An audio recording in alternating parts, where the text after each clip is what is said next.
Gente, nada é por acaso, né? E casualmente hoje, no meu primeiro dia aqui na casa, eu vou falar nessa exposição, se eu conseguir falar, é claro, né?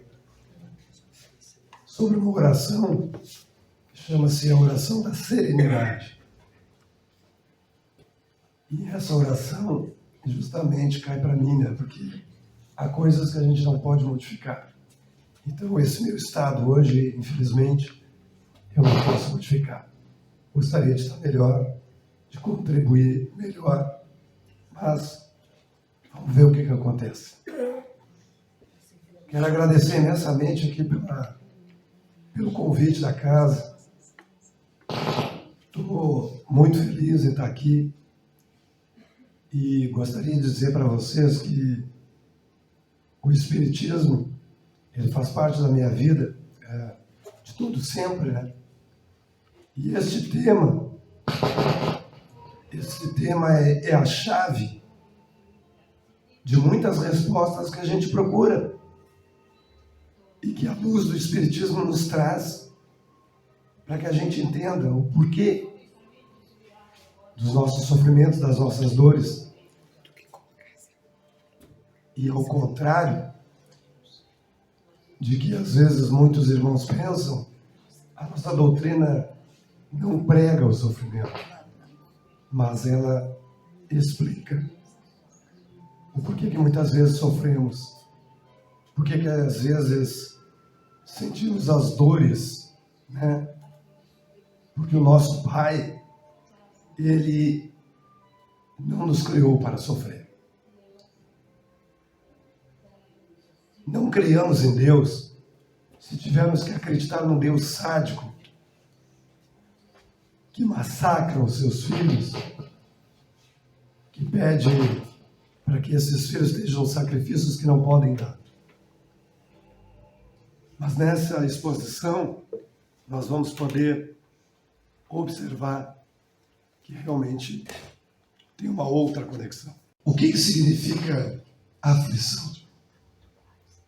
Aflição, a gente sabe, né? São todas as tribulações da vida, as agonias, as angústias, os sofrimentos, a dor, aquela dor que às vezes carregamos, né?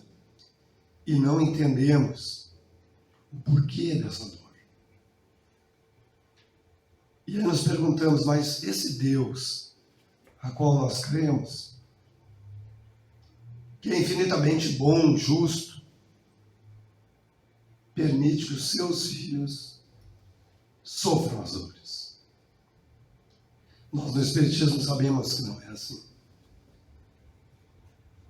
Kardec, através da luz do Espírito de Verdade, com a sua pleide de espíritos maravilhosos, nos trouxe explicações fantásticas para o nosso entendimento,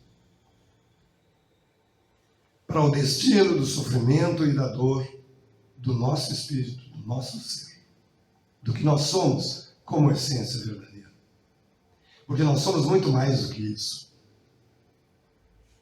Esse conjunto de células biológicas, de moléculas de carbono, que vai se dissolver um dia e voltar ao pó, da onde foi feita a sua massa, vai sobreviver uma coisa, que é aquilo que somos realmente, a nossa centelha divina.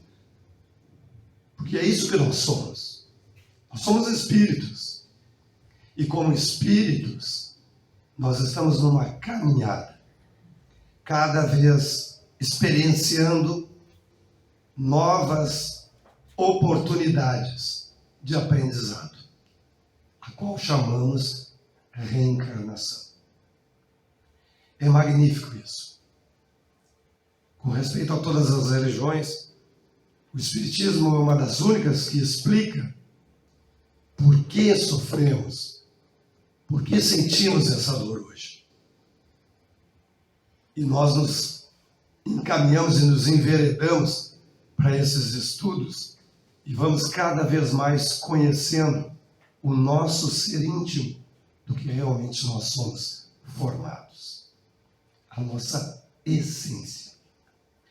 Nós não vamos morrer para ver Deus Porque esse Deus não existe como pensamos. Esse Deus é algo inexplicável, porque Ele está dentro de nós, não fora de nós. Ele é justamente o que somos, porque somos a criação da inteligência.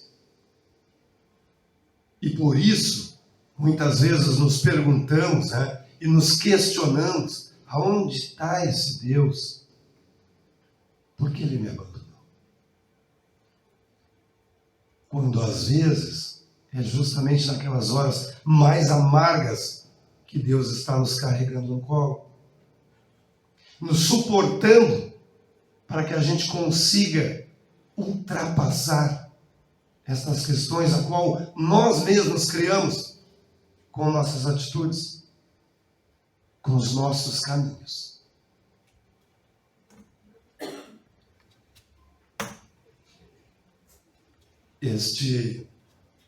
O Sermão da Montanha foi onde Jesus, nosso mestre, guia e modelo, nos trouxe essas bem-aventuranças. E pensar que Jesus, na sua excelência, na sua inteligência aprimorada, fora desse mundo, pudesse dizer que nós seremos bem-aventurados porque sofremos. Como assim? Então esse Jesus que prega o amor, que diz que Deus é a potência máxima do universo de inteligência, é o nosso Pai, permite que os seus filhos sofram. Mas nós devemos entender, porque Jesus falava por parábolas. Parábola é uma forma poética de exemplificar alguma coisa, daquilo que os homens ainda não tinham capacidade de entender, e ainda não temos, porque ainda vivemos num mundo de expiação e de provas. Ainda carregamos em nós uma essência pesada dos nossos primórdios, das primeiras reencarnações. Nosso planeta foi habitado por espíritos endividados.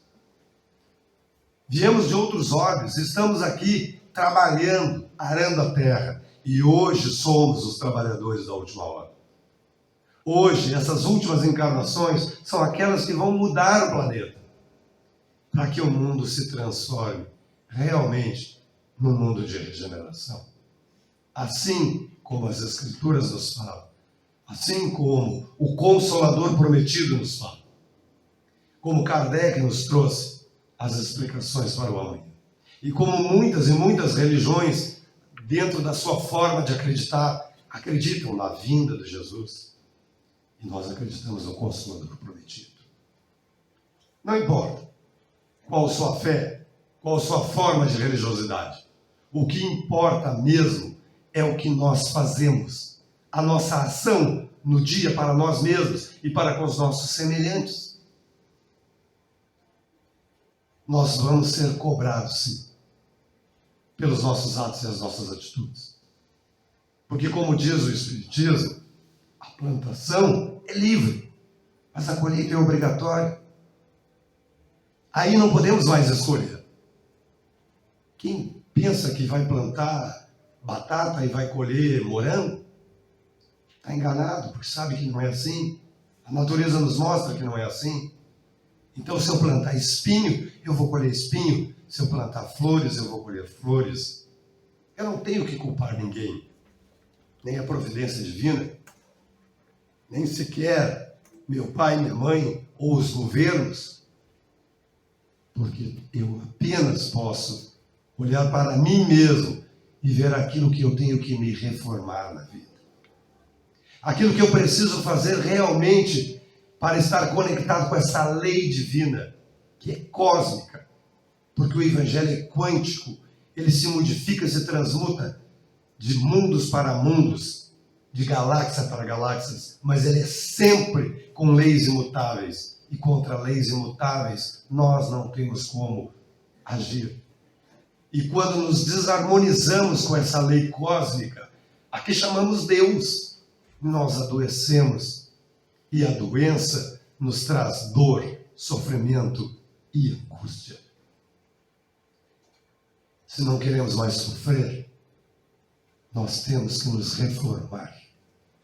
Nós temos obrigatoriamente que crescer espiritualmente para nos tornarmos melhor amanhã. E olhe que hoje, exatamente hoje, cada um de nós aqui, estamos na melhor versão. Nós somos o melhor de nós mesmos hoje, agora, porque fomos muito piores no passado. Nossas dores, os nossos sofrimentos foram muito piores no passado. E essas dores e esses sofrimentos é o que faz o nosso crescimento.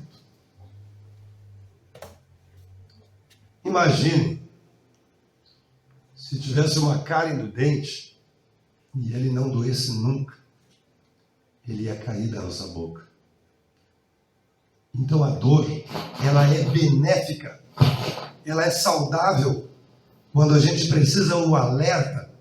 Por que eu estou sofrendo? Por que não está dando nada certo na minha vida? O que está acontecendo com a minha família? Buscai o reino do céu primeiro, e tudo vos será dado por acréscimo. Não era assim que o nosso mestre nos ensinava, quando ele pregava para a sua multidão? E a gente fica preocupado, né? A gente está preocupado com a vida, a gente está preocupado com os nossos valores, com os nossos bens, com a correria do dia a dia, né? Quando o discípulo chega para o mestre e diz: mas como que a gente vai te seguir? E como é que a gente vai se alimentar amanhã? Como é que a gente vai comer, se vestir, sem trabalho? E ele, mais uma vez, com suas parábolas magníficas, ele diz: olhem as aves que voam no céu. E elas não plantam, não colhem, não amontoam os celeiros. E o Pai que está no céu os alimenta a todos. Já viram os lírios do campo?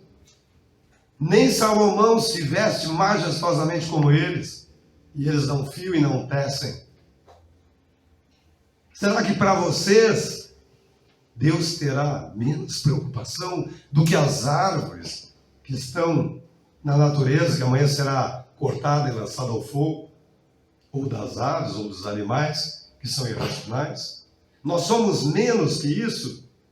Ou esse Deus tem para nós esse amor eterno, a qual ainda não entendemos, porque não procuramos internamente, mas sim externamente?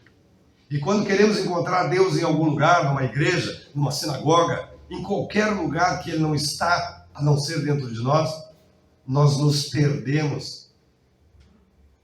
Porque a igreja verdadeira, a igreja que Cristo pregava, era a igreja do amor. Era a igreja do amai-vos uns aos outros. Era a igreja do perdoai sempre. Sempre. E nós, às vezes, não conseguimos nos reconciliar com o nosso irmão, que a reencarnação nos colocou ao lado, para que a gente pudesse crescer e retirar de nós aquelas amarras que nos prenderam. Ali, nossos familiares, nossos desafetos. E às vezes não conseguimos entender por que Deus nos colocou ali. Não conseguimos nem 10% das palavras do nosso mestre. Então, quando Jesus falava bem-aventurados os aflitos, ele realmente não queria dor e sofrimento. Mas ele queria que nós nos reconciliasse com a dor. Que a gente conseguisse ter por ela uma visão diferente. Não é fácil. Realmente não. Quando a gente está no meio do sofrimento, no meio do turbilhão, não é fácil. Mas quando a gente consegue se resignar com isso, a gente torna esse fardo mais leve. E a gente consegue ultrapassar essas barreiras. Porque Deus sempre terá uma porta aberta para nós. Sempre. ininterruptamente. Não vamos ficar desamparados. Justiça das aflições, né? Aqui é o que é Deus, eu já falei, né? Vamos passando rápido aqui, porque é o nosso tempo. Então eu botei essas imagens, porque a gente também pode se pensar, mas como assim, né? Esse é o Deus que eu prego, que eu creio, né? Como assim? Como alguém não tem o que comer na sua mesa e pessoas estão botando aos quilos fora? Se a gente não acreditar na reencarnação, a gente já começa a realmente pensar que essas coisas fazem parte de um mundo turbulento e que vai ter que realmente vir um Messias aqui novamente, né? Para ser crucificado, né? Porque se ele viesse agora, seria crucificado pela internet, né? Não mais no Monte Sinai, né? Com certeza. Os homens iriam condená-lo novamente, né? Porque é assim que funciona. Não adianta a gente querer lançar pérolas aos porcos. Lembra da parábola do filho pródigo? Quer dizer, depois que estiver lá comendo comida com os porcos, a gente retorna a casa. E o pai nos espera com um grande banquete. Porque ele tudo sabe. Ele tudo vê. Então essas coisas que eu coloquei ali, realmente, são inexplicáveis quando a gente não conhece a luz do Espiritismo e não conhece a luz da doutrina dos Espíritos, porque o Espiritismo, ele não é uma religião em si que é nossa, é única dos espíritas. Não. A religião dos Espíritos é a voz dos Espíritos em todos os cantos do mundo, em todo o planeta, em todo o mundo, em todos os universos. São os espíritos superiores trazendo as explicações. Porque não pensam que aquele padre que traz o evangelho no coração não tem a influência espiritual de um amigo espiritual, que lhe influi na hora que ele vai pregar uma missa, que ele vai fazer uma oração, rezar os seus terços, né, conforme os seus dogmas. Porque os espíritos assistem aos espíritos, não aos espíritas. Então a nossa religião não é a única sabedora de tudo, que tem a chave do entendimento, não.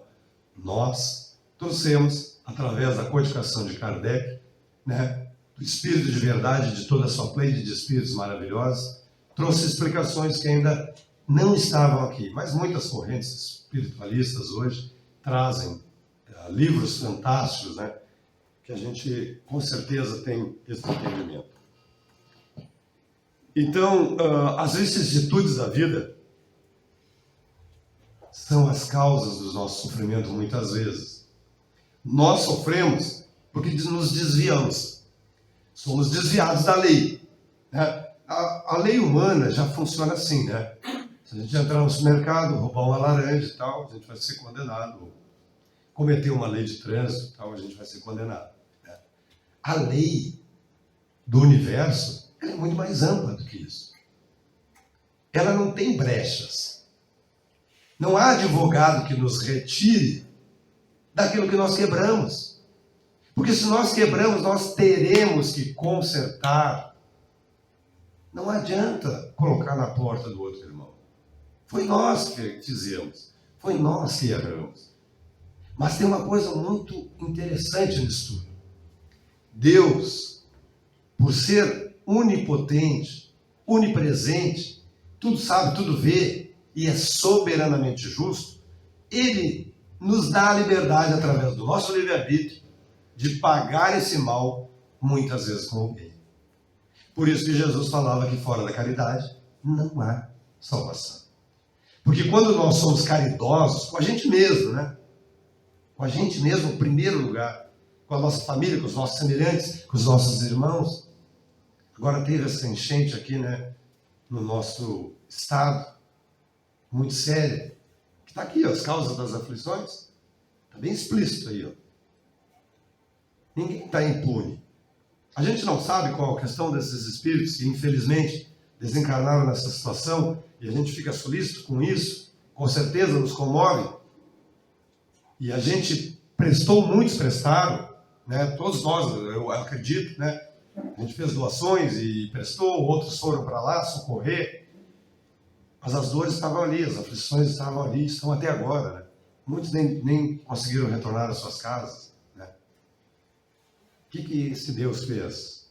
Foi lá, resolveu aniquilar uma localidade inteira, um estado inteiro, se não tem uma causa aí por trás disso, porque esse é o efeito, né? A dor é o efeito, mas esse efeito tem uma causa, e essa causa muitas vezes desconhecemos, e é isso que eu chamo a atenção. A prece da serenidade diz: concedei-me a serenidade necessária para as coisas que eu não posso modificar. Falei no início, né, que a minha garganta hoje veio assim, eu não tenho como modificar, eu me mediquei o dia todo, não resolveu. Isso eu não posso, está fora da minha alçada. Mas e o que eu posso? E o que eu posso? E o que eu não posso, e o que eu posso, ou a diferença, ela diz que eu tenha sabedoria para distinguir umas das outras, para distinguir o que eu posso realmente mudar e o que eu não posso mudar. Mas vamos ser honestos com a gente mesmo. Nós sabemos muitas coisas que a gente pode mudar, mas a gente não faz por comodismo, por amanhã eu me transformo, depois eu vejo, né? Segundo, eu começo a fazer a minha dieta. Essa semana eu vou começar na academia, mas eu vou adiando. Eu vou começar a semana que vem. Agora, fim de semana, eu enfio o pé na jaca, e daí, segunda, nova semana, a gente vê de novo.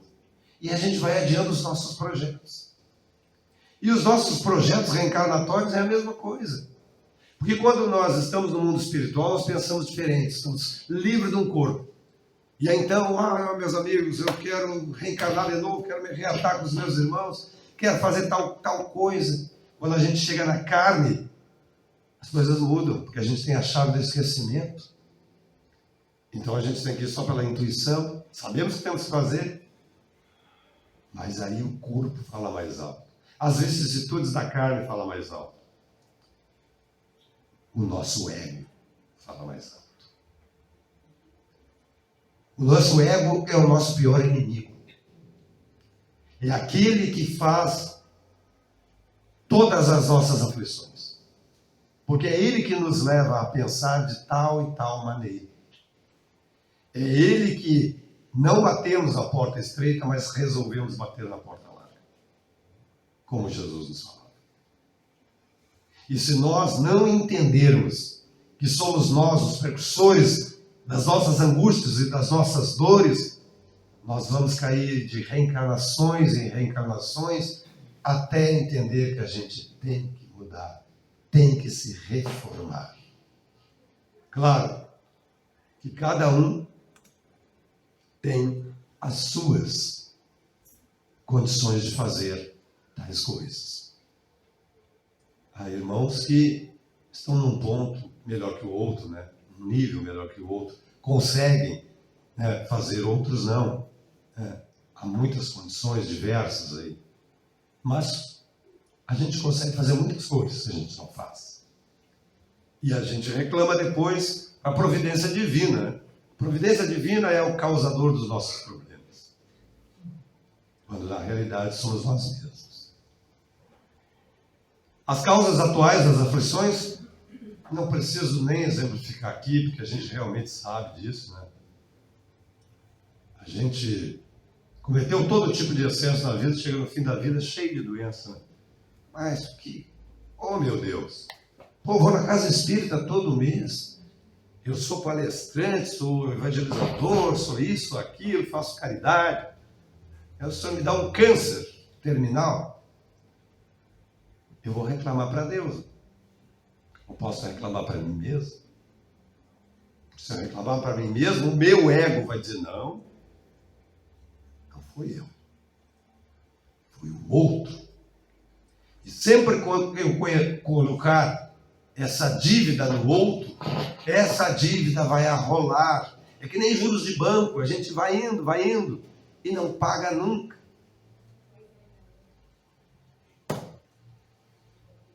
As causas atuais das aflições, então a gente já sabe muito bem os males, né, que a gente passa na vida, que a gente tem, e que a gente tem que observar o que a gente tem que mudar. Interrogar a nossa consciência, veja bem, ó. Se eu houvesse feito ou deixado de fazer tal coisa, estaria em tal condição. A gente fala isso lá na frente, né? Pô, mas se eu não tivesse feito... Pô, se eu tivesse estudado mais, a gente tinha uma profissão melhor, estava ganhando melhor, não estava aí virando massa, ou trabalhando pesado, fazendo alguma coisa ganhando pouco. Mas lá no passado a gente pensava diferente, né? Quando a gente é jovem, a gente não tem maturidade. E a mesma coisa o espírito.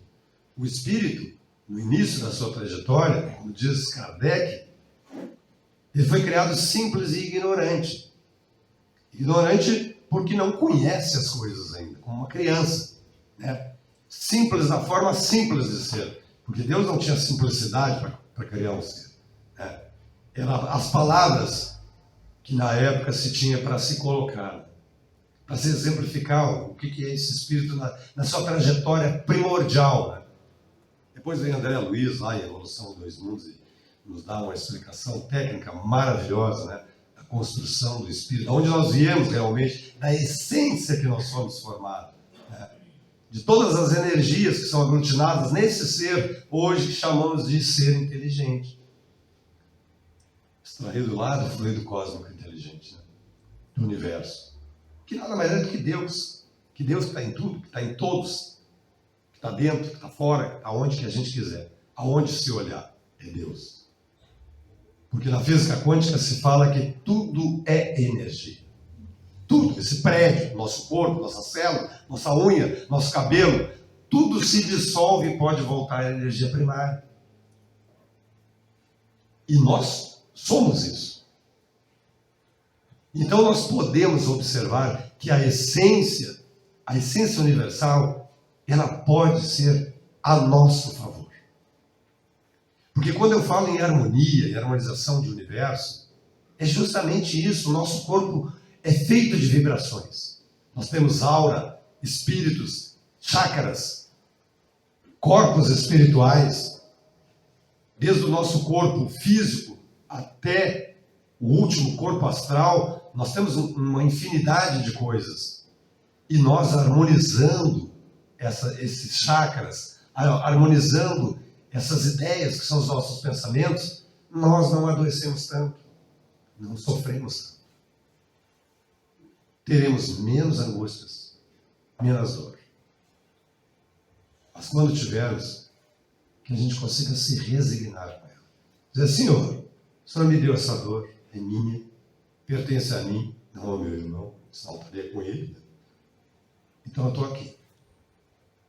Eu estou aqui, meu Deus, e espero que eu passe por isso.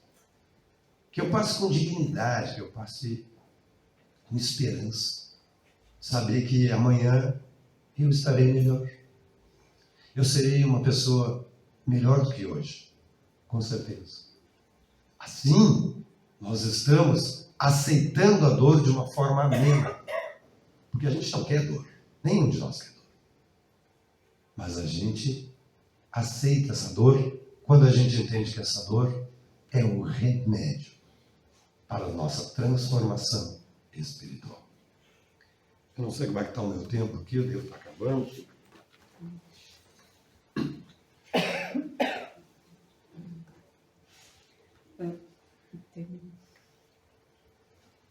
Então tá. Então as causas atuais das aflições é isso aí. As causas anteriores das aflições, que a gente não vai dar tempo de explicar, simplesmente são aquelas que a gente não entende. Por que eu estou naquela família? Por que eu nasci com essa doença? Por que eu passo tanta dificuldade? Eu tudo faço e nada eu consigo resolver. Aí então nós encontramos lá no Livro dos Espíritos, né, nas questões mais profundas lá das mensagens espíritas, que essas dores, que esses sofrimentos são anteriores que são as leis kármicas. Aquilo que nós trouxemos para resgatar nessa vida. E como falei no início, né, nós vivemos num mundo de expiação e de provas. Então a transformação do ser, que é a última coisinha que eu quero falar aqui, que é a nossa reforma íntima. Então se a gente começar a se reformar, mas não deixar para amanhã, né, para a semana que vem, podemos começar já assim, aos pouquinhos, né? Aquela dieta que a gente disse que ia fazer, vamos tentar fazer e tal. Porque a gente já está se preparando para uma reforma maior, que é a reforma do ser interior, que é aquilo que Deus realmente quer de nós. Né? Então eu deixei a prece da serenidade, pensa que toda essa exposição à prece da serenidade, vocês procurem lá no Google, onde quiserem ali, peguem essa prece da serenidade e vejam que tudo que vocês passarem na vida, tudo que a gente passar, a gente pode recorrer a essa prece. Concedei-me, Senhor, a serenidade necessária para aceitar as coisas que eu não posso modificar, que eu não posso modificar. Mas eu quero coragem para modificar aquelas que eu posso, e a sabedoria para distinguir umas das outras, para saber o que eu posso e o que eu não posso. Então essa prece, ela fala exatamente desse tema, e eu espero que vocês saiam daqui muito melhores do que aqui chegaram, que seus corações assim, ó, se encham da luz divina, que esses bons espíritos que estão aqui hoje, né, que nos receberam com o maior carinho, que vieram aqui, esses amigos espirituais que estão aqui do nosso lado, que eles possam levar para dentro dos nossos lares também muita paz, muito amor e muita sabedoria. Muito obrigado.